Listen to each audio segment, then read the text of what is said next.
Good afternoon. Hello. Hey, everybody. Thank you for joining us. Welcome back to Mr. Sandsman, episode 2 of Video Nasties. And I have another guest. Welcome, Barry. How are you doing, sir? I am very good, Darren. Thank you for having me on your second episode. It's a pleasure to be here. No worries. No worries at all. Must be odd jumping onto this channel as opposed to TSL. Yeah, it does. When I was trying to share it, I kept on writing in TSL. I'm like, oh no, it's actually the member of TSL, and it's Mr. Sandsman. So yeah, didn't know how to get used to that. But yeah, it's always good to be on either channel. But obviously, this is my first time on your side channel, so it's a pleasure. Thank you. And congratulations, by the way, because just in the last couple of months, you got over 100,000 subs on your channel. I did, yeah. It's right there. There it is. There's the gong. Press play. How was it received? What happens? Do you have to apply for the plaque? Does it just get like automatically awarded? Do you get an email saying well done? Does it happen straight away? You know, what's the process? It's funny, I thought the process would take ages, but what happens is you get an email to say, congratulations on getting 100K. Stay tuned, because what they need to do is they need to get manual people to make sure your channel is not like a bad channel, or it's not like an auto-generated channel or a channel that pays for things. It has to be like a legit channel, basically. So someone manually checks everything's legit, and then they say it can take up to 10 days, but within like 2 days or something, somebody then contacted me to say, congratulations, we've checked your channel, it's all good. Here's the link to put in your address details for your play button. And I was like, okay, put it in. And then it says it could take up to 4 weeks to get here. And within a week, there it is. I'm like, oh, well, fantastic. So I think from the time I hit 100K to the time I received it, must have been about 12 days or something like that. So yeah, it was quite a good surprise. Obviously, I was expecting it to come, but wasn't expecting it to come that fast. And just getting it, I was like, oh, it's a really nice little treat. Oh, it's fantastic. So is there like a period of grace where you kind of get like you notice that you hit the 100,000? Because it's like, you know, smaller channels. I mean, I'm only up to 600 and something at the moment, but I remember when with TSL, when we got to 1,000, it kind of got to 1,000, and then somebody unsubscribed and it went to 999 and then 998 and they went back up. And is there like a kind of, was there long between you hitting 1,000 and them going, right, okay, we've noticed that, sorry, 100,000 is, you know, we've noticed you've hit 100,000. This is this is what's going to happen. Was it pretty much instant? I guess there is a grace period as well. Like, I think once you hit 100,000, say if you hit 101, let's say you hit 100,003 people. If you go back down below that, I don't think you're penalized for that. I think because you did hit the 100,000, you've officially had that 100,000 at one point. But it happened when I was sleeping, I think, because I was at like 99,900 and something. Then I woke up in the morning and then I checked and it was like 100,000 and say 20 odd people. So I was hoping that not over 20 people would unsubscribe on that day. So I'd never noticed it going over the 100 and then under. It might have done that, but I didn't notice that. So by the time I noticed, I was fine. I was in the clear, as they call it. So you're not gonna have to send it back. No, hopefully not. I wonder what would happen though if I went under 100K and then went over it again. Could I reapply and get another one? Maybe. And is it nicely constructed? Is it, what's it made of? It's like a fiberglass material that it's made of. Hold on. Oh, it actually looks a lot further away from you than what it actually is. Yeah, no, that's it. And it's got it's like a velvet thing at the back. Nice velvet back, yeah. Yeah, and you can hang it up if you want, but I've not done that yet. But yeah, it's really nice. It's smaller than it used to be. They changed the size of them a couple of years ago. Oh, So okay. they're a little bit smaller now, which I don't mind. No, no, no, no. It's fine.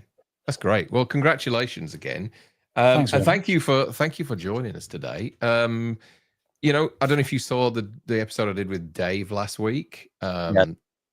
Video Nasties has been something that I've always been had a big interest in ever since I was a little kid.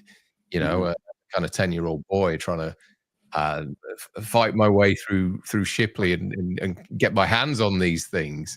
Yeah. Um, it's always been a kind of a real interest and almost like you know, like a kind of each title was like a holy grail. Do you know what I mean? You would set your sights on one film and go after it and get it, whether it was an original copy or a fifth generation duplicate or something like that. It was all Mhm. about getting your hands on these things and seeing if they were really as bad as what people were making out.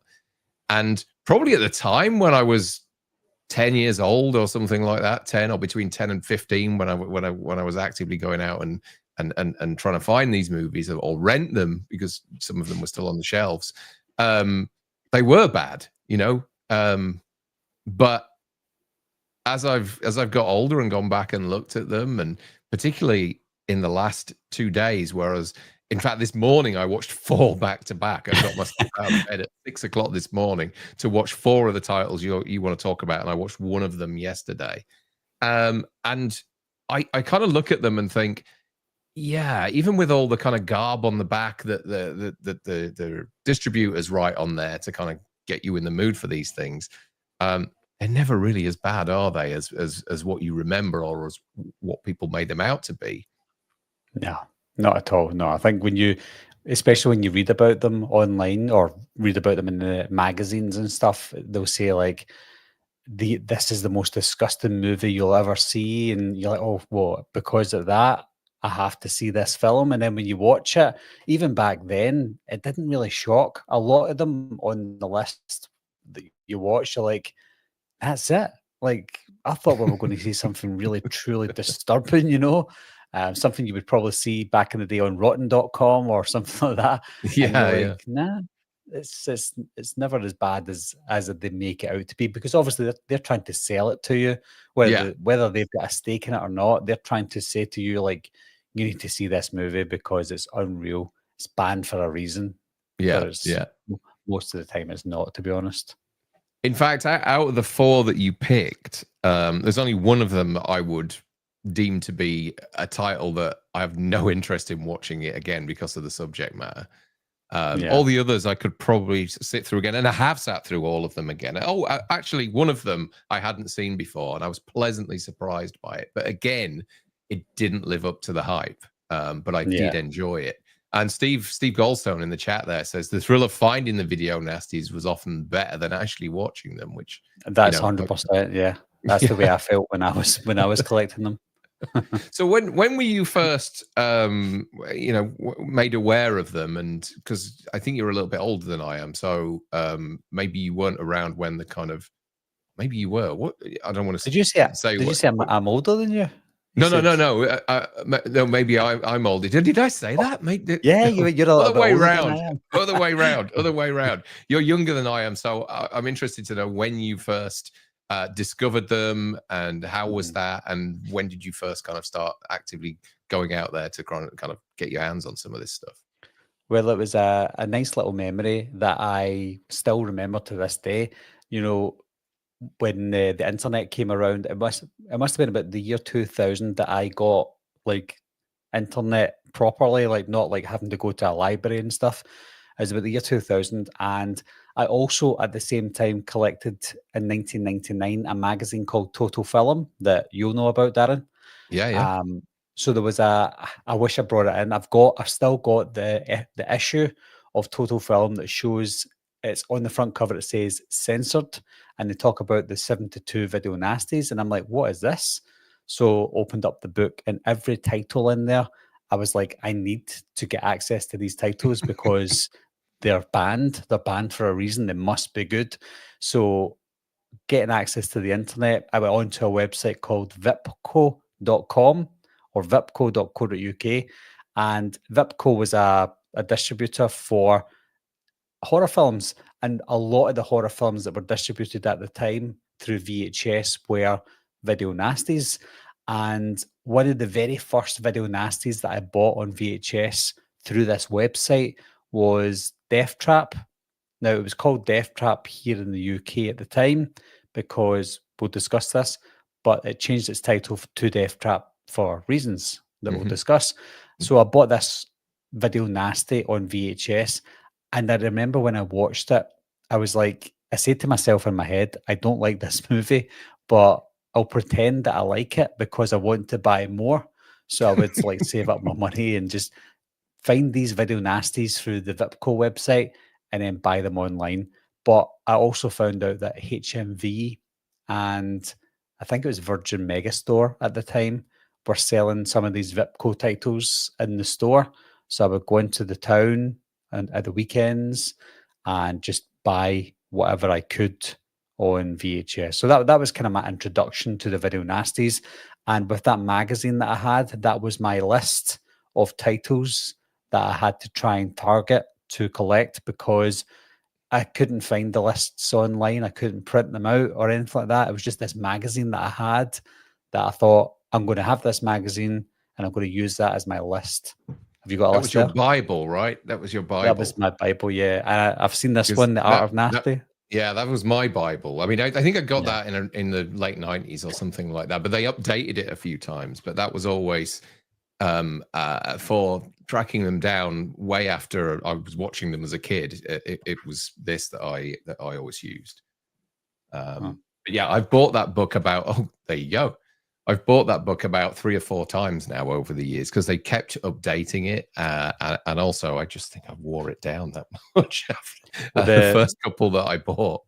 That book that you've got, we discussed this before we started this live stream, but they've made a DVD version basically, which is the Video Nasties, the definitive guide, parts 1 and 2.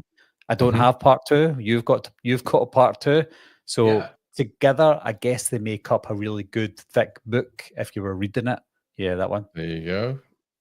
2 different documentaries. One that's about the whole Video Nasties moral panic scare, whatever you want to call it, and then the second one, which is, I think they call it the Draconian Days, which is all about what happened after that over the subsequent years. Both of them really interesting.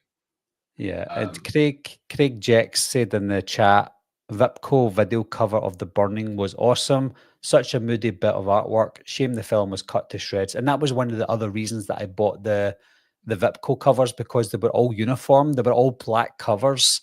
And a lot of the titles only had the title on the front cover and they had no images on the front because they said that the images of the films were so shocking and the posters were so shocking that they just couldn't show them. So I was like, oh my goodness, like these VHSs have only got like the titles on the front because they must be so bad that you have to see them to believe them. So that it kind of hyped you up to go, right, I need to get these on VHS. Unfortunately, maybe 8 out of 10 of them were dog crap. To put it lightly. I was trying to think of the words with Well, I mean, a lot of these the Vipco releases and that they were just kind of taken from masters that they'd had that were kicking around from the 80s of censored versions of these nasties, and a lot of them weren't even cleaned up or they were just put on there. And as we were chatting about before we started, there was something about watching a 3rd or 4th generation copy in 4:3 with the tracking going out all over the place. That made the films seem a lot worse than what they actually are. I've been collecting them, or whichever ones I can, trying to get them on 4K, and some of them look stunning. And it kind of it gives, it takes that air of sleaziness away from them. Do you know what I mean? When they're crystal clear and in HDR or Dolby Vision or whatever you're watching it in. And 1 or 2 of the films we're going to talk about, I actually think I've lost something because of that. But should we start? Should we? Sorry. Continue. I was just going to say, it almost takes away that sense of griminess of the films. Like, you're watching a movie that looks like it's supposed to be better than it is. So like some of the titles on this list, you're watching it thinking this looks good. It's almost like they think this movie is better than it actually is. But when you watch it on the old 4:3, all the fuzziness and the charm that they had, it's a bad film that looks bad as well, so it fits. Whereas now it's a bad film that looks beautiful and it just doesn't look right, you know? Yeah. Doesn't work somehow, does No, it? Like no. that. Craig also adds, Wolfman, do you remember a title called The Nostril Picker? I remember this, released Yeah, by Vitco. Another great example of sleazy artwork, but the film was crap. yeah. I wanted to Yeah. buy it because of that title, The Nostril Picker. Yeah. And The Bogeyman as well was another one. Yeah. Good Um, titles. yeah.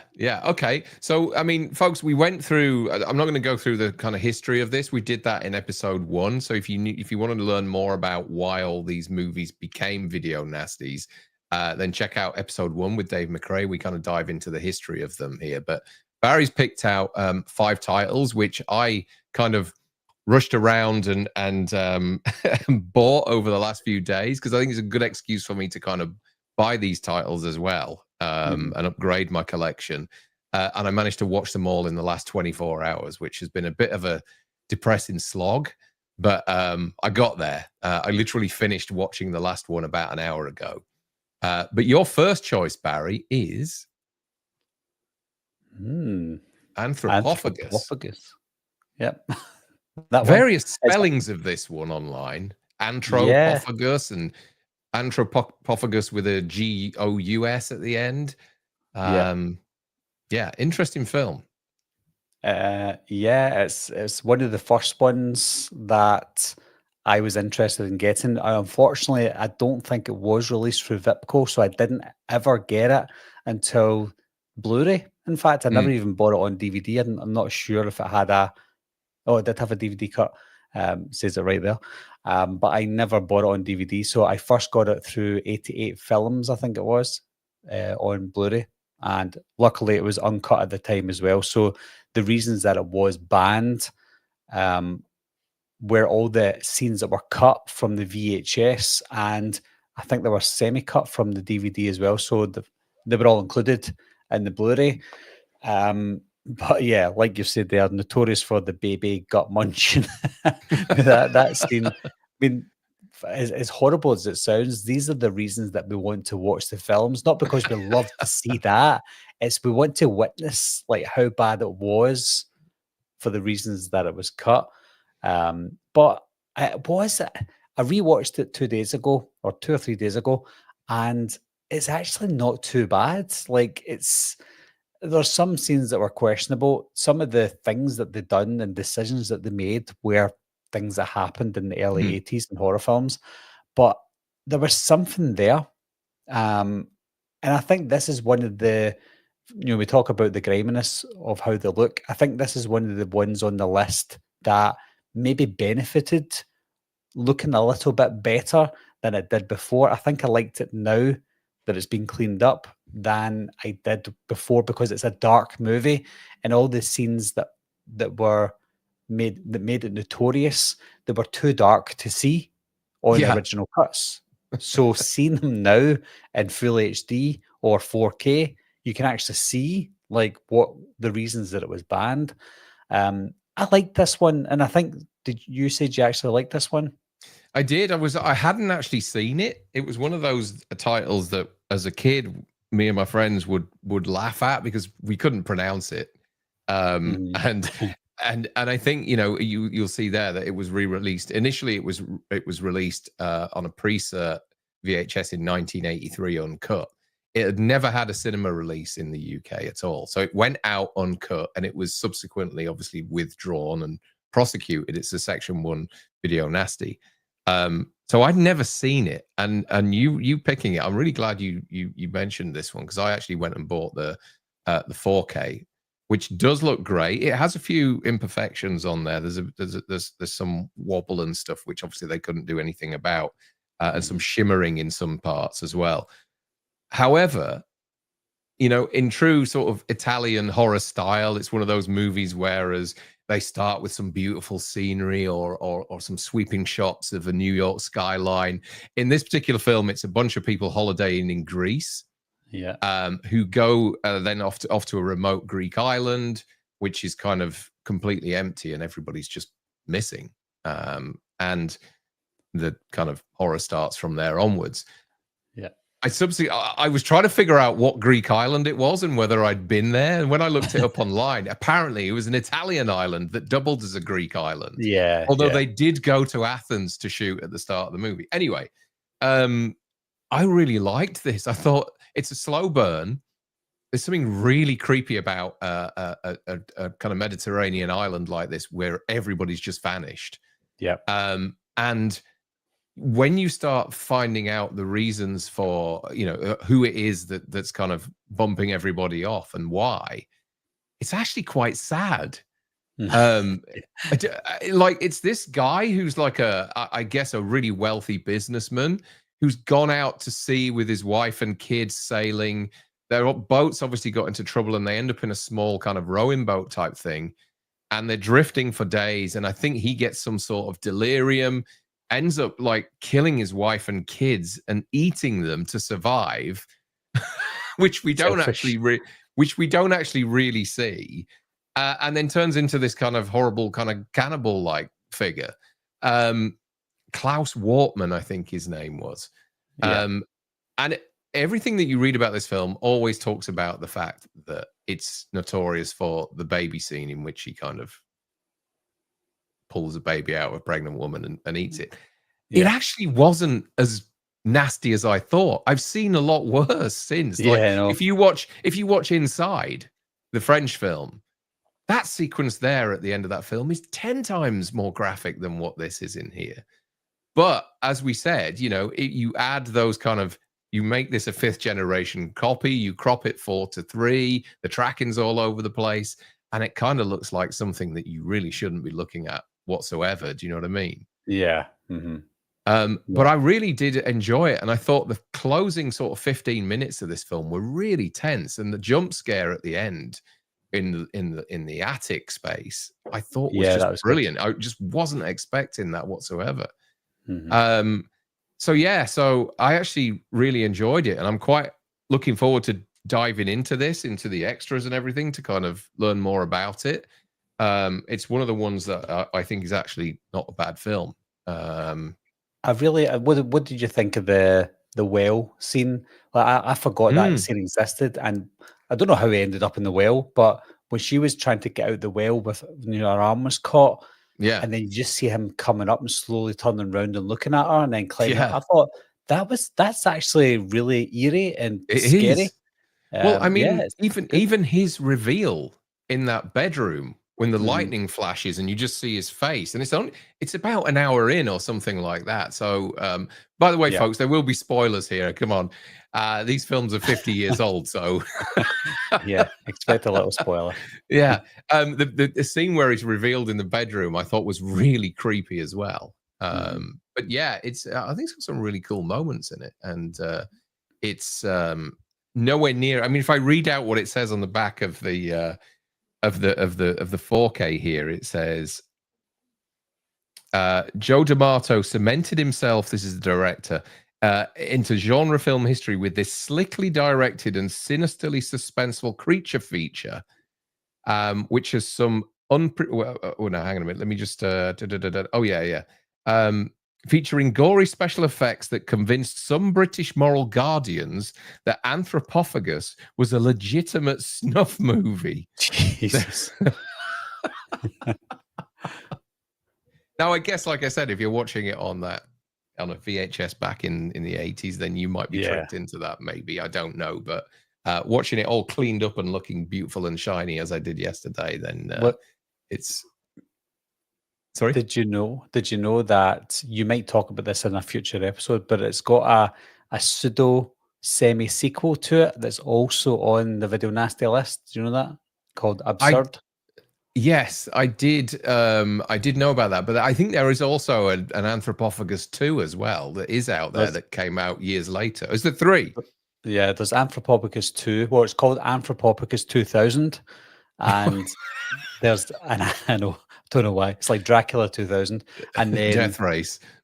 yeah, basically, and then there's an Anthropophagus 2 that came out in 2022. Looks like it was made for like $15, but it looks terrible. So maybe if you watch those movies and then watch this one again, you'll appreciate this one even Yeah. more. Yeah, This probably. this does look a little cheap. It does look a little nasty, video nasty, Mhm. but overall, I think the quality of it has grown on me. Like when Mm. you watch some other video nasties on the list, this one is probably one of the best ones. Yeah, Probably. yeah, yeah, yeah. No, I agree with you Mm. completely. So it was re-released on DVD in the UK in 2002 as The Grim Reaper, in which it was cut, and it was finally released uncut in 2015 under the title Savage Island. Yeah. So it's had a number of titles over the year: Anthropophagus, Anthropophagus the Beast, The Savage Island, and The Grim Reaper. Not The Savage Island with Tommy Lee Jones, I had, from the early 80s. But yeah, a lot of It's also switching of called titles. Man Beast. It's called Was Man it? Beast as well. Yeah, Was it Man Beast. really? Mhm. Wow. I like that one. Okay. Yeah, yeah. Let's have a look at the chat, see if anybody's Yeah, people are Brandon talking says about. Oh, sorry. I was just going to say, some people are talking about Mia Farrow's sister was in it, Tisa Farrow. Tisa Farrow, Yeah. yeah, yeah. But Yeah. she died a year, I think about a year ago Yeah. now. And she was Mhm. in Zombie Flesh Eaters as well, wasn't she? Yeah. Or Zombie, yeah. Anthropophagus is such a disturbing film. That scene with the pregnant lady, yeah. And if you check it out now, Brandon, you might find that it's not as bad as what you remember. And it has the worst fake head in movie history. That was so good. Yeah, yeah, yeah. Michael Myers says, I like Anthropophagus. It's kind of fabulously shite. Yeah. Duke says, wasn't Mia Farrow's sister in this? She was. Worst head in a bucket scene ever. Batshit says, looks like Nosferatu meets Freddy. Yeah, actually, when you see the makeup on the film itself, it is that kind of crusty Italian zombie look that they've gone for with him. Even though he's a living man, it's kind of like almost like a Neanderthal type man. There is something really kind of eerie about the makeup that they've used in this film. It doesn't kind of come across on the video cover there. It's just sunburn. Yeah. Paul H says never seen it. One for the list. Yeah, definitely watch it. And Michael Myers says there's a rarer cut pre-cert version of Anthro on the Video Shack label. Okay, cool. That VHS case there is I think the original pre-cert uncut VHS that came out. Yeah, there was a limited edition Blu-ray that came out with that same cover. I think they only released like 500 of them. Yeah. Interesting. And folks, if you if a lot of this information that we're giving you is really cobbled together from all sorts of different sources on the internet and documentaries and books and things like that. If you know of anything different, or if we've said something that's maybe factually slightly incorrect or something, then feel free to mention that either in the comments or in the chat, because it is a minefield trying to get the right information about all these. I mean, 150 plus movies, which were part of section 1, 2, and 3. So do kind of step in if you have any info. And if I say anything wrong, don't blame me. Blame Nucleus Films. That's where I get the info from. Okay, let's move on to your second choice, which is. Oh yes, Death Trap, aka Eaten Alive. Now, Death Trap was the title that we used in the UK. Again, I'm getting it from here. It was called Death Trap in the UK because there already was a film called Eaten Alive. And what makes it even more confusing is there is a 1980 film called Eaten Alive that's also on the Video Nasty list. So that's one of the reasons. I'm not saying it's the main reason, but it's one of the reasons that it was renamed Death Trap in the UK. I think it's actually called Eaten Alive again in the UK. I can't remember, but this film. Yeah. What's it called on the Arrow? Eaten Alive. Yeah. So Eaten Alive. That's the I bought it Arrow on VHS. the VHS is called Death Trap, the Vipco, and it's a UK release. So it just shows that they've changed the title as recently as the Blu-ray from Arrow Video. But this one's got a young Kyle Richards, who you'll see It from has. Halloween and Halloween Kills. She was actually not too bad in this. Her screams look genuine, Yeah. and He's it's probably got a terrified. she probably was, yeah. She gets went through the mill, and it's got a young Robert Englund in it as well, and is of course directed by Toby Hooper. So it's got a few notable names that are still in horror today.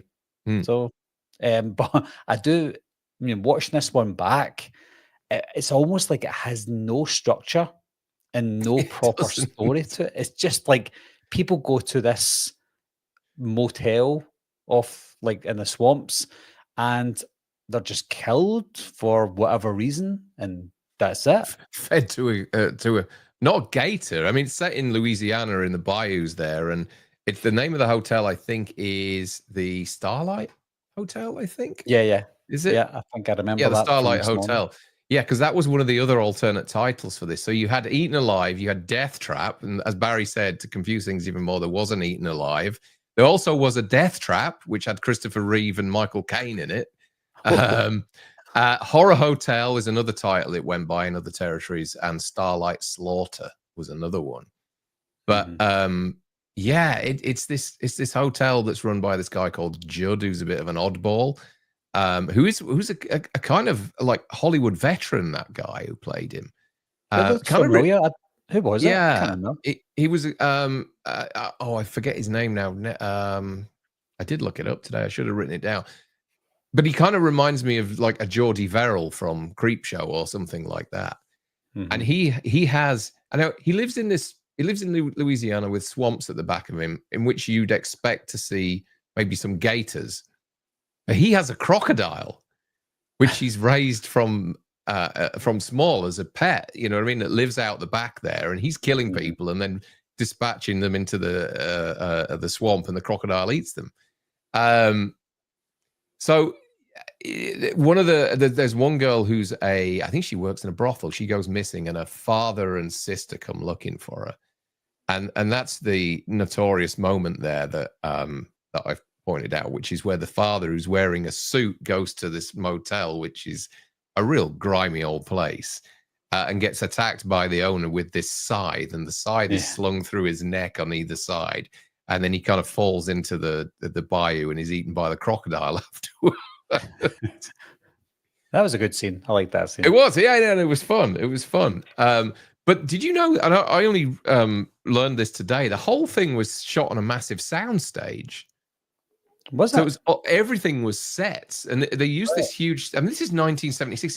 It's nearly 50 years old. This movie now, and they shot it on a huge sound stage.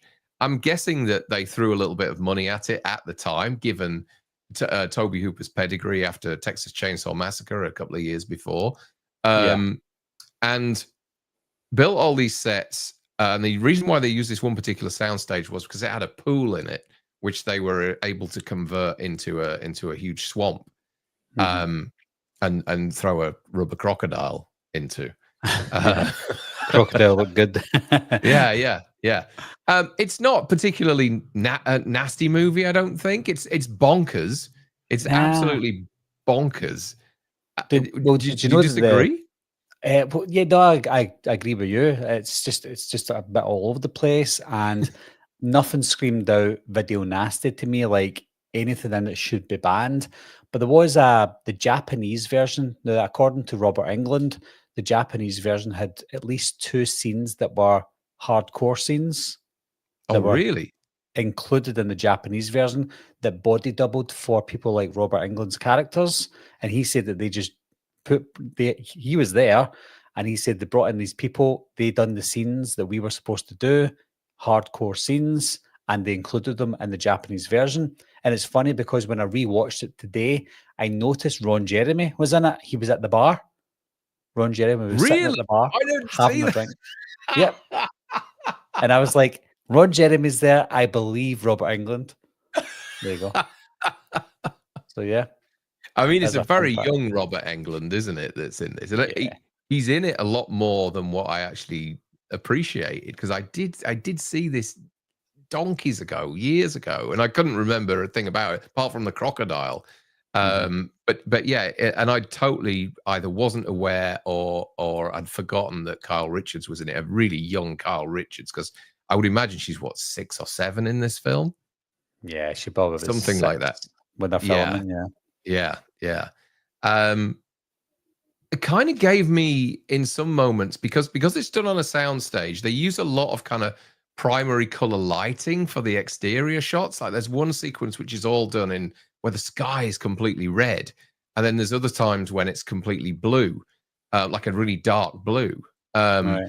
And so it was giving me sort of tech, and with the sort of chaos that's in there, with him running around with a big scythe and people screaming all over the place, it gave me Texas 2 vibes in a lot of the sequences. Yeah, it did. It kind of felt like a comedy that's not supposed to be a comedy. I didn't notice the sky.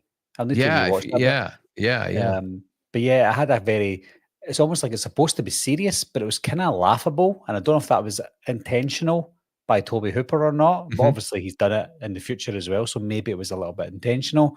Yeah, But yeah, I kind of see that. yeah.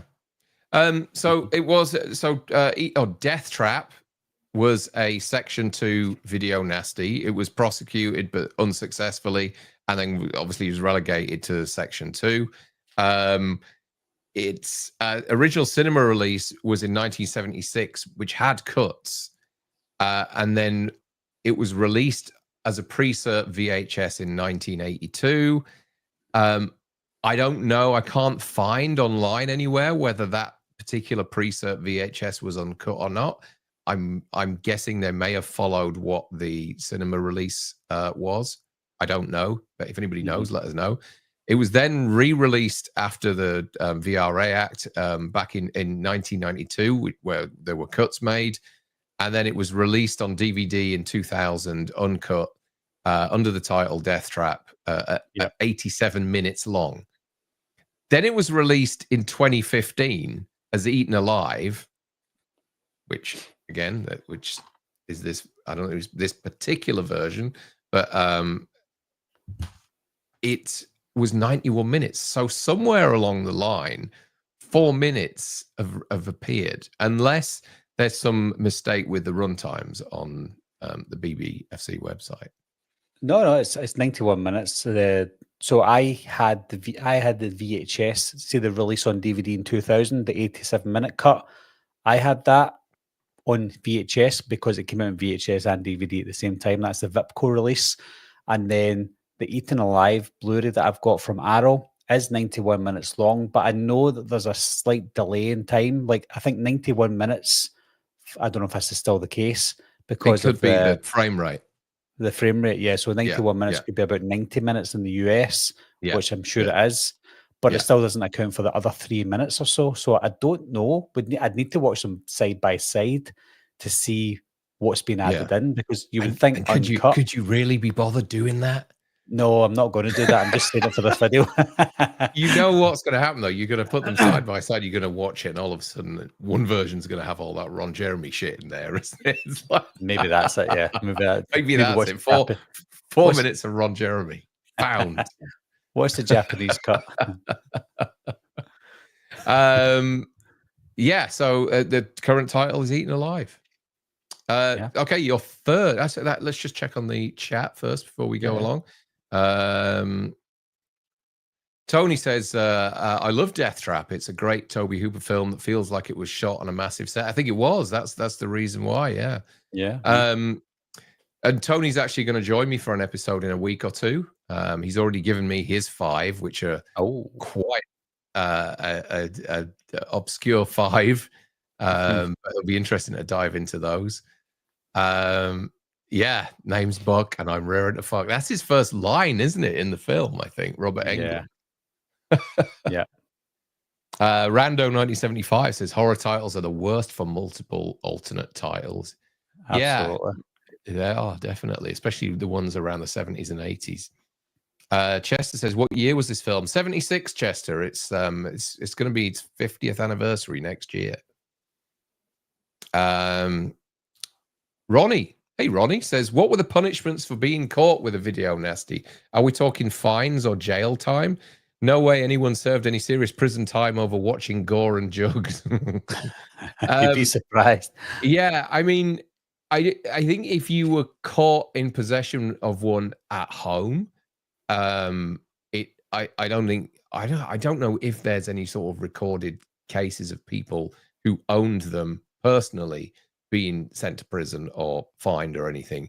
But if you were, I think the court prosecutions were the distributors of the film, and the people that, like the video stores, could be fined and or taken to jail for dealing with them after they were declared banned.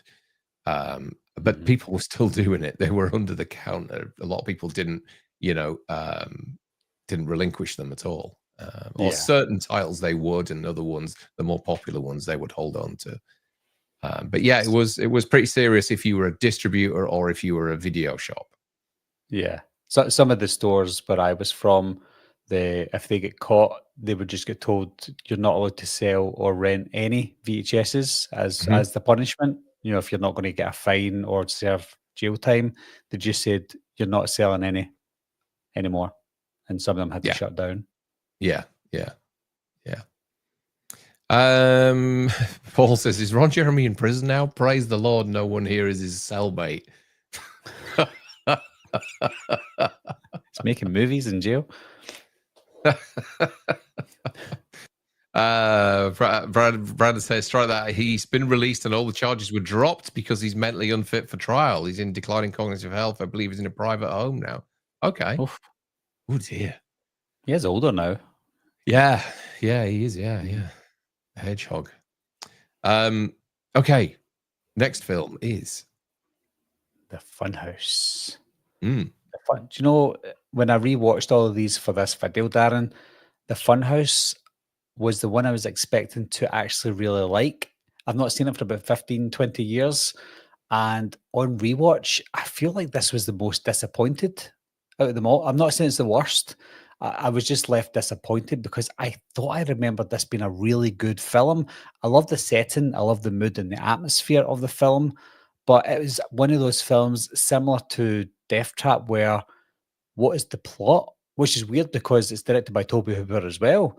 So it's almost like he has no plot in his head. Like he's just making the movie and seeing what happens. But this is definitely one on the list that should not have been ever on the on the video nasty list. Like I don't get, even rewatching it, I'm like, the uncut version, could you tell me? Do you know why it was? It was never cut.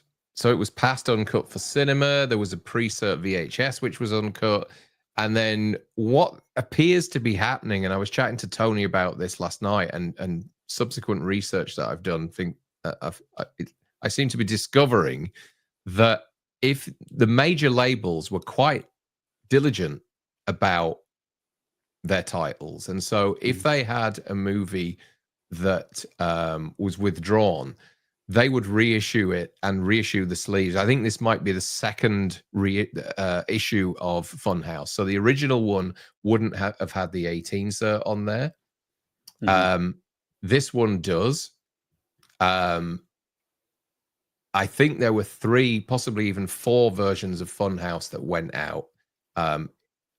And eventually it was passed 87 in 1987 uncut, but this was on shelves with an 18 rating on it way before they passed it uncut in 1987. So I think what's happened is they've been told it's banned.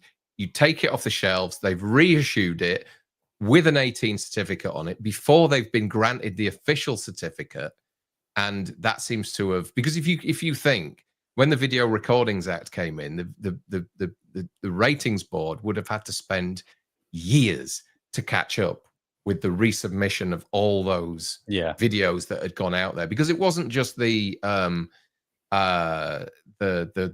that were banned. Everything had to go through that process.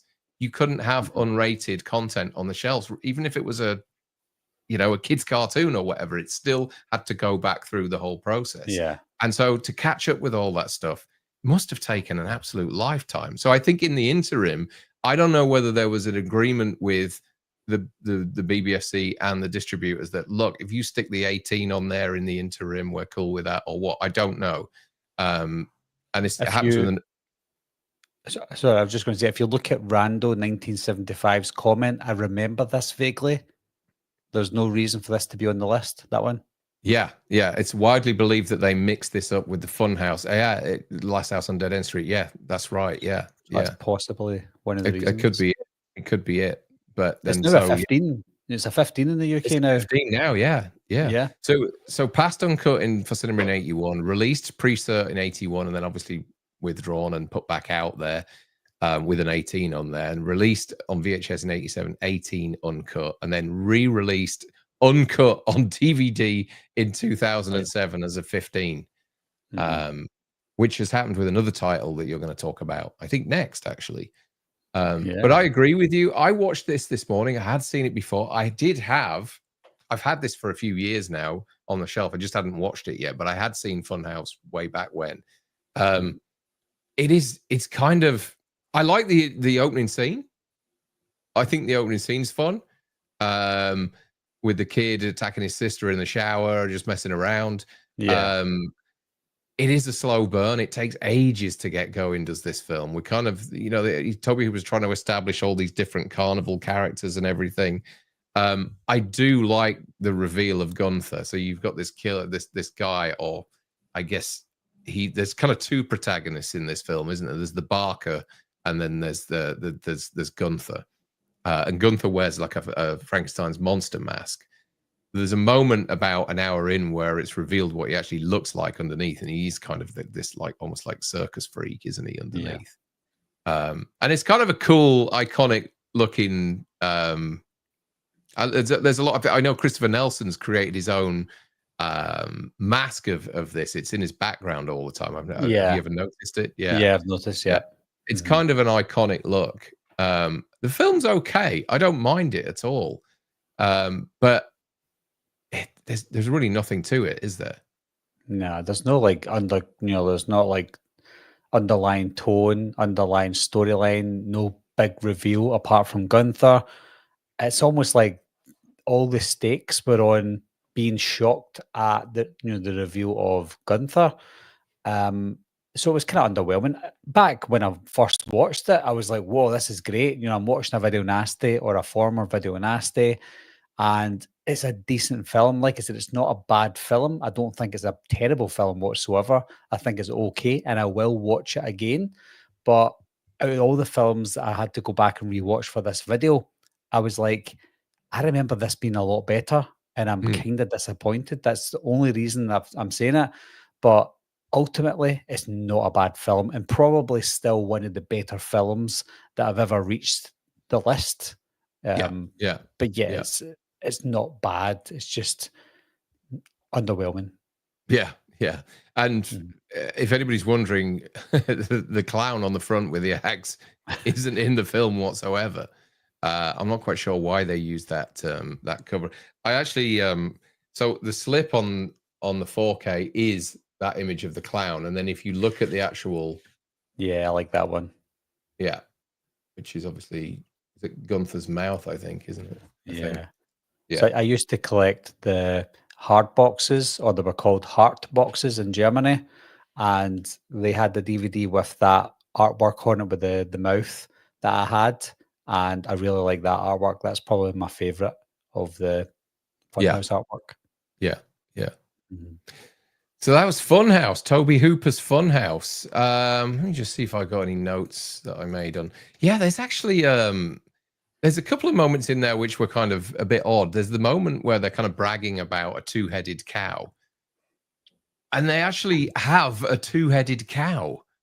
I never noticed which that. Isn't an. They go inside to the kids, and there's a cow, and it kind of turns its head towards the camera, and it's obviously some sort of deformity on a real cow where it's got almost like two heads, which is kind of odd. There's also that they focus a lot, which is a bit kind of upsetting, on a cow which has got a cleft palate as well. which is constantly licking all the time, and that's a bit upsetting that they use that for this film. I did like the moment whereas poor Richie gets hung, and he's in like a fairground car coming towards them, and they think it's somebody else. He's already dead. He's already been hung. They stick an axe in his head anyway, which was quite funny. But yeah, it's yeah, I know what you mean. It's a little underwhelming. It looked great. I'll give Shout Factory their due. They did a amazing job on this. The colors really pop. It's very clear. It's very clean. Really good job on this, and I'm kind of looking forward to having a look at some of the extras on it. So yeah, Funhouse, 1981. Yeah. That's right. Okay, let's just have a look at the chat, see what people thought of the Funhouse.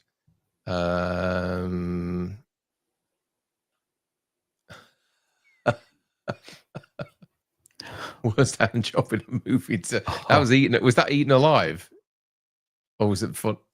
No, the Funhouse. Yeah, I remember seeing a hand job in a film today. I can't remember which one it was. I think they're talking about when Gunther was lying on the floor. Yeah, and that old lady was. Oh yeah, yeah. I'm guessing. Yeah. Paul, I've been watching that. Yeah. Paul says this is another I think I own but haven't watched. There's a theme here and it's getting embarrassing. Duke says I haven't watched this in years, but I remember enjoying it back in the day. I'm sure I would have enjoyed it back in the day as well. Yeah, kind of didn't really live up to that though, I think.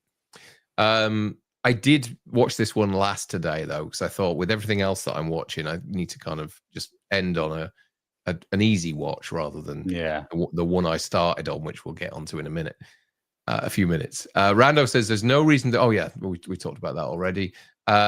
Craig says if you like film novelizations, Dean Koontz did one for the Funhouse under a pseudonym until he became popular and released under his more famous pen name. You mean the Toby Hooper Funhouse? He did? Okay. Was it based on one of his stories? Didn't know that. Unless he did it afterwards. Yeah, can't see. Unless it was just a film novelization. So they'd done the film and then someone's penned the film to novelization. Yeah. Chris says when that mask came off, it scared the shit out of me as a kid. Me too, as well. I think it's a great look, although his hands are a bit kind of just huge bananas, aren't they, or something? His hands. Adam says this was one of my earliest horror watches as a wee lad. Yeah, it probably would have been me too. I probably saw it I'm guessing about the mid-80s. Nah, late 90s for me. I was about 15. Okay. Yeah, I would have been 12 or 13 or something like that. Paul H says was never a big fan of the Funhouse and think it's a bit overrated. I kind of agree with that. Okay, we'll move on to your fourth one. Yeah. Extra. Now this is another one. The first time I ever watched this was actually 2018, I believe. And it was a company that sent me the Blu-ray to do a review for. Who was it? Second Sight. Second Sight. Or was it Second? Yeah. So they sent me the Blu-ray to do a review for. That one there. That's the exact one, yeah. Yeah. And I remember watching and thinking, this is not bad, but I was maybe blinded by how good, I'm not saying it's amazing, but how good this practical effects were. And I gave it its due for the practical effects. But rewatching it again the other day, I'm like, this is not a good film. That's so random. Like you've got the panther in the hallway, you've got the little man in the bathtub putting eggs in the bath and jumping on top of a fridge. I'm just like, what is this movie trying to be? And it's basically about this alien that comes down to Earth and takes away this kid's father. And then a while later, I don't know how long, weeks, months, I think it's maybe a couple of years, isn't it? Later. Oh yeah. She's kind of now with someone else, isn't she? That's missing. So of course, yeah. So then this alien comes down and impregnates a woman, and it gives birth to the dad who went missing, and then the story unfolds from there. Strange but interesting concept. that is maybe more reliant on the practical effects. What do you think? Yeah, there's a really like I watched this morning. I'd seen it with my dad as a kid, and the only real thing that stays in my head are those images on the back of the VHS box, Mhm. and also the birthing scene, which is actually quite well done for its time. Yeah. Mhm. Um, sorry, I just saw Michael Myers' comment there. Funhouse was better than the Pat Sharp version. No, it wasn't. Come on. um, and watching it today, it is bonkers. It's absolutely bonkers. Some of the acting in it's just atrocious. The version that I watched was the 2018 version, which has been kind of recolor graded by the director. And there's an Right. introduction from him at the start, whereas he says, "Hello, my name is what's his name? Harry something Davenport, Harry Bromley Davenport. I'm the director of this film. Second Sight reached out to me asking me if I wanted to oversee this new transfer and recolor it and everything. Um, it might not make it better, but here it is anyway. If you think it makes it worse, I'm sorry about that. But anyway, enjoy the film." And I thought, well, that's not really setting things up very well, is it? No? You know what I mean? I've done a regrade on it, and it might be shit. Yeah. It may be worse. Yeah, yeah. So, watching it today, what did I think? I thought it was bonkers. I kind of was losing interest in it. I'll be honest with you. It is so disjointed throughout, and obviously, Mhm. it had a kind of, some modest success when it came out. It was one of those films that a lot of people saw back then. And it's got a number of sequels, I think, as well, Yeah. hasn't it? Yes. Parts 2 and 3, I think, came out as Yeah. well. Not seen those, but I won't watch them. Yeah, I can only imagine that the success of it was kind of based around the fact that you had Close Encounters and ET and things like that around at the same time. Mhm. Um, and looking at the reverse of the cover, they actually, if I can show you this, if I can, Extraterrestrial, ET. yeah, not all extraterrestrials are friendly. So they were marketing it that way in some areas. Mhm. Um, but yeah, I mean, it really is only memorable for that sequence where with the birthing sequence. Yeah. And I was Well, looking at some of the sorry. I was just going to say the only reason I included it on the list is because I wanted to put at least one movie from each section in the video. So this is a section 3 video nasty, which section 3 they aren't really video nasties Yeah, because they're they just were just considered to be put onto cautioned. the list. That's it. Yeah. Yeah, yeah, yeah, Mhm. What were yeah. you going to say? Sorry. Um, I can't remember now. Oh, I mean, it did have a cinema release. It was released uncut in the cinema. It was then put on pre-release, pre-cert VHS in 1983. This is a similar one to Funhouse, whereas there are a number of sleeves for this movie that have the 18 sticker rating on there. Whether they're stickers that people have put on, the company have put on, or whether they reissued the sleeves, I don't know. mhm. It was re-released uncut in '87, and then downgraded to a 15 rating in which I think is quite. There's still a lot of kind of tough violence in there, I guess, and sex. Yeah, yeah. Do you know what I I'm mean? It's surprised. quite a Yeah. tough 15. Mhm. I don't know how they can get it as a 15. I think some of the things that you see, is obviously fake, but Yeah, yeah. it's 18 worthy. And also some of those scenes, like the sex scenes and stuff like that, I'm like, how is this a 15? Like I'm fine with it, If I'm a 15-year-old kid and I'm getting to watch this, then fair play. But at the same time, it does show quite a bit of body Skin. parts. Yeah, yeah. And hair. Um, let me see Lots now. of hair. Yeah. Did you see who the exec producer was on this? No, who was it? Robert Shea.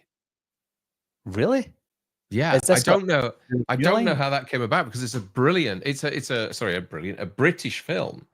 Yeah. Um, and Unless he yeah, marketed it for the US. maybe who knows? I mean, yeah, maybe there was some US investment in it, and he was part of that. I don't know, but yeah, he's credited as an exec producer on it. That's You can see it interesting. on the back of the sleeve there on the far right of the credits. Uh, Third row from bottom, Robert Shea. maybe he tried to Uh, get Lynn Shay a small part in the movie. Who knows? She played the extra. well, it's I think it's Mayim Darbo's one of her first roles because it says and introducing Mayim Darbo as well Right, on this, okay. Yeah. who we all know from Living Daylights, Mhm. and various other things. But yeah, Paul Rose says great practical effects, but batshit crazy. Totally agree with that. Rando says never actually saw this one. Heard it's pretty decent. It's worth watching, Rando. I mean, Mhm. who doesn't love a British horror? It's unique. So Oh, yeah, it's very unique. Paul H says Extra is just plain weird, and I love it. Paul says I have it on Blu-ray. Also had the German edition with a statue of the creature, but sold oh, it. yeah. Okay, Oh, I seen that. I thought that's worth a lot of money now. wow. Okay. Jason Hawke says Extra is a weird film. I hadn't seen it as a kid. I rewatched it a couple of years back, and all I can think of was what the actual. What else have we got? Paul says there are several sequels, including one with Mark Singer, the Beastmaster himself, if I remember correctly. Wow, okay. Interesting. Tony says it's weird that Extra spawned two sequels that have nothing to do with the original film. So yeah, so the original did make obviously a bit of a name for itself. Then, if the people moving forward were trading on the IP for Yeah. sequels and things.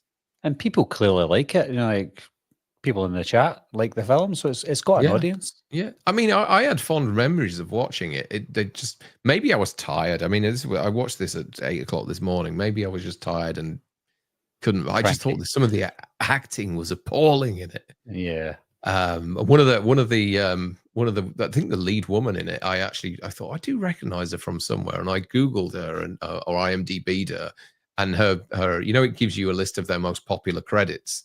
Yeah. Hers was shopkeeper in Four Weddings and a Funeral. Oh, that's where you know from. I don't know. I did recognize Well, it, but I couldn't think what it it's was. funny you should say that because I recognized her as well, but I've not seen anything she's in. I just think she reminds me Yeah. of the mum from Hellraiser, the Oh, Claire Higgins. Claire Higgins. Yeah, I think Yeah, maybe that's yeah. where I thought I'd That's maybe what saw her yeah. from. Yeah, you're right. You're absolutely right. Yeah, I get that. Mhm. Paul says, sorry, Jason Hawke said, I hadn't watched it since I was a kid. Time changes your perspective. It does. Yeah. Paul Rose sold the original X Certificate movie poster a year or so ago. Nice. Tony says Extra 2 is an Aliens knockoff. That'd be interesting. Michael Miles said in Seminoid and Night Beast are a similar kind of crappy but watchable sci-fi nasties. I think I've seen in Seminoid, I think. And Travis McDonald says if Frank was here, he'd comment on Mayim Darbo, as he should. Yeah, Paul says they used to put certificate stickers on a lot of VH releases back in the day. They did in that kind of interim period. Yeah. Davey Dredd says Possession 1981 is a disturbing, memorable video of Nasty. Darren might have chosen this film for his own list. Yeah, I'm going to do my own list at some point. I do like Possession. I've only seen Possession for the first time fairly recently. I think Colin Murdy recommended it to me. Brandon says, I always got this confused with Night Beast. Michael Myers, completely random panther scene. There is. Yeah. It's just So that moment random. where it's in the corridor. Like, it's a beautiful cat as well. Yeah. Shay used them to help fund Elm Street. Maybe he did. Maybe the success of this helped him do that. Okay. And Michael Myers says, yeah, I thought she looked like Claire Higgins too. She sounds like her, doesn't she? And yeah. 80s perm. Mhm. Okay. Tough one to talk about next, but we have to do at least one of them. yeah, there's no point in talking about these films if you're not going to dive into the more kind of controversial ones. So a Section 1 video nasty directed by Diodato, the house on the edge of the park. Yeah. We'll use the term SA if you need to refer to some of the stuff in this film. Yeah. So yeah, there's a lot of basically that's what this film is about, really. I think the problem with that for this one is there's no reason for it. Yeah. Like when you watch a film like The Last House on the Left or I Spit on Your Grave, you get the essay, but you get something after it to redeem the people that it happened to. You know, that's the story. Whereas in this one, the gratification is only in the main character, David Hess's character, but there's no reason behind it. We don't see a backstory as to why he's doing it. He's just a bad man who goes to a house party that he gets invited to for some random reason, and then he starts that, and that's the movie. I didn't like, but there's a little twist at the end that I remembered seeing the first time I watched it.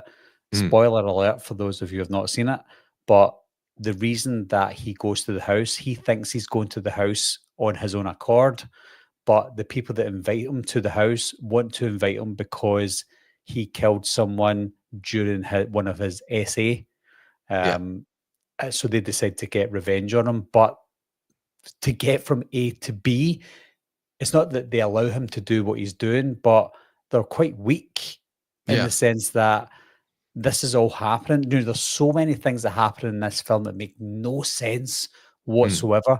One of the captors is reluctant, similar to one of the characters in The Last House on the Left, and he lets a girl get away.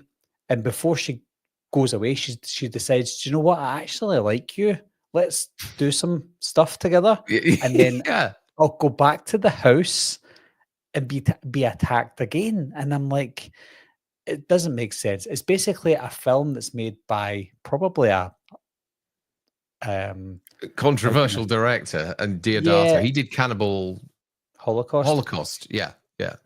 One of the actors in it is one of the actors in that. So yeah, a film that's just a nasty film that it deserves to be on the video nasty list, and it just doesn't have a reason to be made. I think if you remake this film, it should be easy to do a better version of this movie, because I think it's a despicable movie, one that people probably want to see because it is notorious.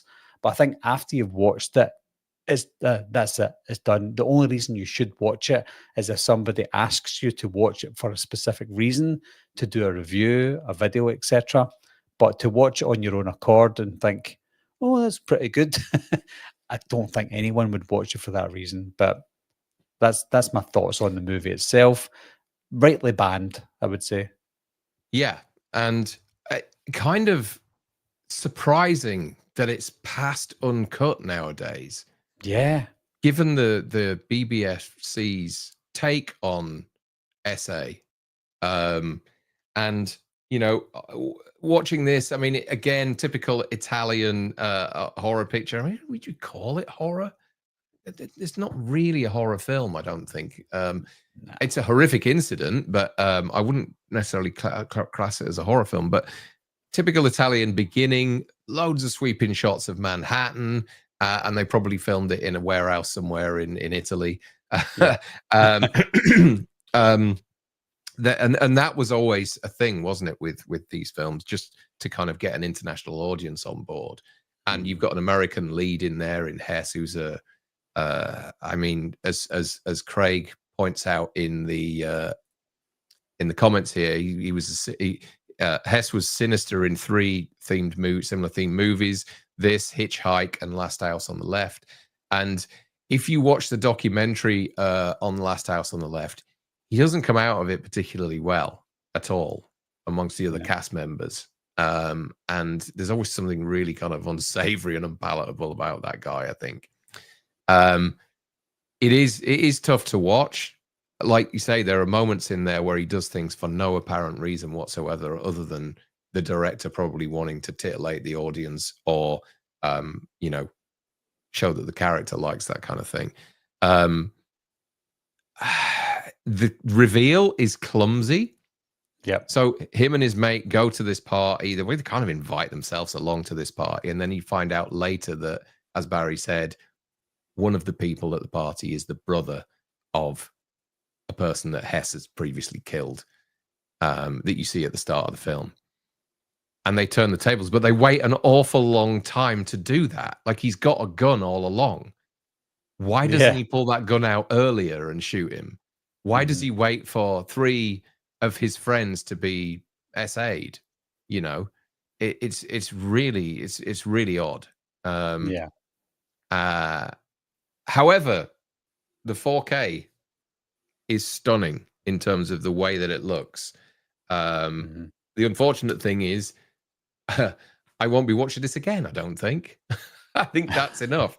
I'll tell you a story. I mean, I knew this film was notorious for those reasons. And, you know, I got up at 6 o'clock this morning to watch it. I actually watched it in, I started to watch it in Italian. And then I realized that the Italian was dubbed from some people, which was kind of really annoying. So I switched it to English dialogue to watch this, and put the subtitles on. Okay, so the subtitles are taken from the Italian dialogue. They make this film worse for an Italian audience because they throw in slurs that are not there in the English dialogue, particularly with regards to the race of one of the people in the film. And also they make the characters more aggressive with the Italian dialogue than what they are. I mean, if you can be more aggressive than what they are in this film. I found it really odd reading the English subtitles and listening to the English dialogue at the same time. Sometimes didn't correlate whatsoever. And it would be something far worse that was said on the subtitles than what was coming out of Hess's mouth. So I believe they made this film even more vicious and nasty for that Italian market. Intentionally. Yeah. Because there's no N words or anything like that in this film, but yet on the subtitles they're using it on there, and it's odd that they would do that. It's not just that; there's other things as well. Yeah, it's weird. Yeah, I mean, you summed it up. You know, like we were chatting last night, and it's a grubby little picture, and I don't know what else to say about it. It belongs on this fucking list, and I don't believe it believes to be. I don't believe it should be released. I don't agree with that. I'm surprised it's released uncut. Yeah, I'm the same. I feel like there's things that could have been left out, and it still would have told the same story. Without having specific things in it. I also feel like the director maybe thought to himself, I've got a hold of David Hess, and he's famous for The Last House on the Left and Hitchhike. Maybe not Hitchhike, because I think that might have come out after, but he's maybe thinking, let me just take advantage of that and do an almost identical movie. But it didn't come out as well as The Last House on the Left did, even though rewatching The Last House on the Left, it's still kind of a bad-ish film. But it had a message and a story to tell. There is no message in House of the Edge of the Park, and there is no story there. Like you said, the only story that they had was told clumsily. And for what reason, I don't know. Strange. Yeah. Rando says Hess was basically playing Krug again in this. Yeah, pretty much. Pretty much. Definitely. And Michael Myers... Sorry. Did you think the man getting slashed on the back cover? Do you think he looked like Cillian Murphy? He did a bit, didn't he? Same eyes. He just looked like Cillian Murphy. He's on the front cover of the. Yeah, I know what you mean. And you're right, Michael Myers. That's exactly what I was saying. It was, I was listening to the Italian dialogue and the English subtitles came up. And that's why I was watching it to begin with. But then I was getting even more confused because the Italian dialogue was dubbed, because obviously there's some American people in there. Right? I just switched it over to the English dialogue, but left the English subs on, they stayed on. And like I say, if you were Italian watching this, I think it's a more even more brutal experience. Brandon says Diodato certainly loved putting stuff on screen just to shock people. At least someone like Pasolini was trying to say something. Yeah, agreed. Mm-hmm. Jason Hawk says it gives me similar vibes to Last House on the Left. I watched that once, never again. Same as this. Yeah, I mean, Last House on the Left, as Barry said, there's a little bit more substance to it than what there is with this. This is just for perverts, I think. That's all I can say. That's basically it. Yeah, it's there to shock you, and that's all it does. It shocks you. Vanderhoff says, send the 4K to me, Darren. I'll take it off your hands. It'll cost me more than it cost me to buy to ship it over there to you at the moment with your tariffs. Mm-hmm. Sort yourselves out, guys. Tony says, I've always struggled with films like this. The only film of its kind that I can watch is Axe, Lisa, because it's well shot and has a decent payoff. Yeah, I mean, to be fair, this is quite well made in terms of, the quality of this. It looks stunning on this 4K version, but I can't imagine what that film must have looked like in a grubby little 4:3 mono sounding, 5th generation copy. Mm-hmm. No wonder we had these films taken off us. Michael Myers says it has the finest slow-mo bullet to the bollocks moment in history. And so it should. The noise of his that came out of his mouth as well. I was like, whoa. so weird. That's interesting. Where was Craig's point there? No, not that one. Craig says, wasn't his wife the first victim in this one? Hess's wife or Diodato's wife? That's even more rough. Bloody hell. Yeah. Wonder whose choice that was. Yeah. Wow. Craig says Hess was a bit of a bullshitter in interviews, claimed one scene in this they actually had sex. Very weird and all, as his wife is the first. Oh, right. So his wife is the first victim. Oh, my God. Yeah. Odd actor. Very odd actor. Yeah. And that I should have jumbled these up because that ends on a really, really low ebb, doesn't it? Our note there. I mean, are there any other titles that you didn't pick which you're fond of that are on the lists? What's I actually don't know. I'd have to actually look at the list again. I mean, some of that I did highlight the other day, some of the more kind of popular ones, which are kind of section 3s, but are, are, like you say, token gestures, aren't they, really? Yeah. In terms of... You said a couple on your lists with Dave last week that there was really liked. Prom Night, Friday the 13th, Alice, Sweet Alice, we talked about. This is on the first episode, folks, which you can catch after this if you haven't seen it. Communion. Well, that's Alice, Sweet Alice, isn't it? Yeah. Prom Night, Friday the 13th, Communion. What else did we talk? Oh, Toolbox Murders. Yep. And there was one more as well, which I can't quite remember. Because there's a few that you've spoken about that I've got in upcoming videos, like and on lists that I've got. But the Toolbox Murders is a good one. One that I don't enjoy, but one I think it is a really well made one is I Spit on Your Grave. I think it's well crafted, well acted for the subject matter, beautifully shot. The locations are stunning as well. So I think even though it's a really bad and nasty film, it's a beautiful looking film as well. But that's one you should. Have you spoken about I Spit on Your Grave yet? No. No. You know what, Dave? What had chosen it initially, but I'd called the episode at that point, and it was out there, and the thumbs were done. My favorite video, Nasties, and I said, Dave, is it really your favorite? And he went, oh no, it's not my favorite. I just thought it'd be a good one to talk about. I was like, yeah. So he changed it then, but obviously, at some point we will talk about that one a bit more because that's got a real checkered history in the UK.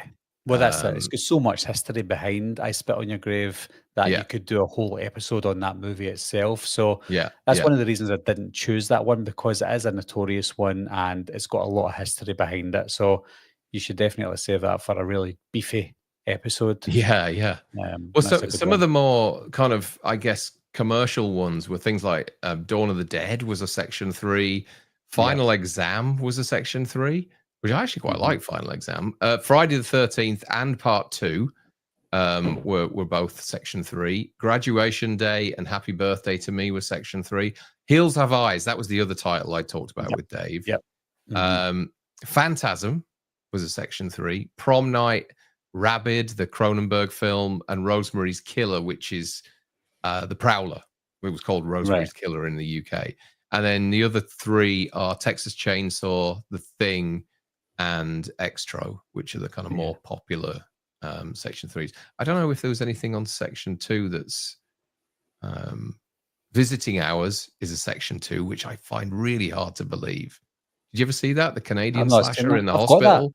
I've got that on Blu-ray. Is that the one where it's Michael Ironside's Michael the killer, Ironside? isn't it? Yeah. That was a Section 2 nasty. As was Funhouse. Funhouse was Section 2. Evil Dead was Section 2. Dead and Buried, which I really like as well, was Section 2. So I didn't want to choose. I didn't want to choose any of the popular movies that we generally talk about on a day-to-day basis, like Friday the 13th, Texas Chainsaw and stuff. Tried to get into the more obscure, because maybe some people in the chat would go, do you know what, that sounds interesting. If you ask me though, is there any movies on this list that we should watch? I would say Anthropophagus. You should watch it if you've not seen it. That would be my recommendation of the 5 for sure. Anthropophagus, definitely. I was really pleasantly surprised with that one. Colin says he has 5 versions of The House on the Edge of the Park, but I do love my Italian cinema. 5 versions. Jeez. Diodato's made some cracking giallos in the early 70s. Definitely worth checking out. He only died recently, I think, didn't he? He died like 2 years ago, I think, 2022. He was in his late 80s, I think. Yeah. Cool. Okay. Well, thank you very much. This has been fun, Barry. Thanks for coming on. And with 60, we had 64, 65 people in here, which is just fantastic for a Saturday morning in the US. I mean, those of you on the West Coast are only just waking up. But yes, thank you for all the support with the channel so far. It's kind of ticking along nicely. I'm going to do another one of these next weekend. I'll let you know more about that during the week. There will be some more content going out. I'm going to do some more 10-minute rankings as well. We've also got some stuff popping up on TSL Movie Podcast. We just dropped Teenage Mutant Ninja Turtles Best and Worst of last night, which upset a few people, I think, but never mind. I didn't see it when it first came out. I've not watched that yet. Will it upset me? Wait, are you a fan? Oh, yes, absolutely. Oh, really? Okay. Well, I've never seen it. So, and some guy was going, oh, it's not fair. You're giving it a kicking just because you missed it as a kid. And I'm like, I didn't miss it as a kid. I was a fucking man when it came out, for crying out loud. So and I had fun with it. It was fine. Frank's obviously a big fan. A lot of people are, but I just couldn't. 35 years later, I just couldn't really get my head around it. But there you are. There you are. So what's going on over at Wolfman's Got Nards? Give yourself a plug, Barry. Tell everybody what's going on at the moment. If you don't know, guys, Wolfman's Got Nards. I think Brandon. Thanks, Brandon. He's posted a link to my channel. I've got nothing like specific coming up. I'm doing quite a lot of not ranking videos, but like 10 movies I would recommend in a specific subgenre.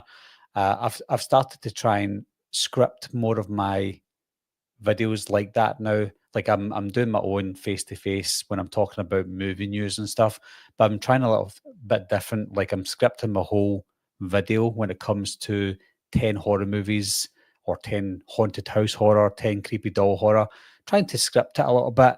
And it sounds a little bit forced. So I'm trying to master that and make it a little bit better. So I'm doing a few of them in the background just now. and that's it. Like, I've got nothing major coming up. I've usually got some other things planned, but I've got nothing big planned at the moment, because I think when it's at the start of the year, it's harder to plan the rest of the year out, which I tend to do as best as I can, as you know, Darren. But nah, I I've don't know got how you do nothing. that. I don't know how you do. I don't know what I'm doing next. Never mind next year or Yeah. later this year. I mean, I think we're doing. We've recorded The Gate, which is coming. Have you seen The Gate? Oh, I love the gate. Yeah, Oh, The Gate's I've got it. fantastic. Yeah. Absolutely fantastic. And that's I think I'm going to drop that one tomorrow at some point. But Mhm. yeah, I mean, I Have you don't know seen the what we're gate doing too? next. No, but I didn't even know there was a Gate 2, I'll be honest. And Oh, I gather the young his mate is the lead in the Gate 2, right? yes. Yeah, with the Why glasses, why and it's the why same wasn't director Stephen as well. Dorff in it? Why wasn't he in it? Why wasn't Did you Stephen say? Dorff in it? Yeah. He was getting a little bit too big for his boots at that point, I think. It's 3 years later. Okay. So so so He yeah, was so doing it was directed by Tibor Takis, is his yeah, name? yeah, Tibor. yeah. So that's a good film. I really It like Gate 2. It's very cheesy. I got the okay. Blu-ray from Germany. I don't know if it's available in the UK, but I got the German Blu-ray. Good film. If you like the first one, I think you might think the second one is decent enough to Okay. enjoy. Oh, I might check Check it that out. out. Was there a third? No, no, No, just two. just the two, just the two. Mhm. And it's a great gateway horror, isn't it? It's one of those that Oh, you absolutely. can, yeah, yeah, Yeah. loved it. And thing In is in fact, it. it even had a feel. I don't know if I mentioned this on the episode, but the opening scene when he walks to the house and he's walking through the house had almost like a feel of Elm Street or something. Do you know what I mean? That kind of, Yeah. when you imagine Nancy walking around the house and nobody's around, it just kind Mhm. of felt like that to me. I really enjoyed it. I really did. I had seen it when I was a kid, but obviously, years later, it's been great coming back to it. So thank you, Johnny and Steph. I know you're watching this for suggesting that. Yeah, no, it's a good suggestion. Now, you might not like this, but I also feel like it reminds me a little bit like The Return of the Living Dead Part 2, which I also love, and I know you don't love it. I get it. I get you that with that. Yeah. It's got the same kind of aesthetic to it as Yeah. that movie. Yeah. They're only came out a year apart, so it feels that kind of level of intro to your horror films, like The Yeah. Monster Squad, The Gate, Return of the Living Dead Part 2. Fun horror films, fun for the whole family. Yeah. It's a good movie. It's a good movie. But yeah, folks, if you haven't subscribed to Barry already, pop over to Wolfman's Got Nards. The link's in the chat. And if you haven't subscribed to my channel either, it'd be really great if you could consider it.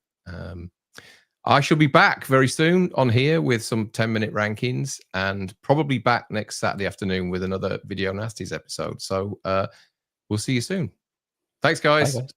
Cheers. Bye-bye.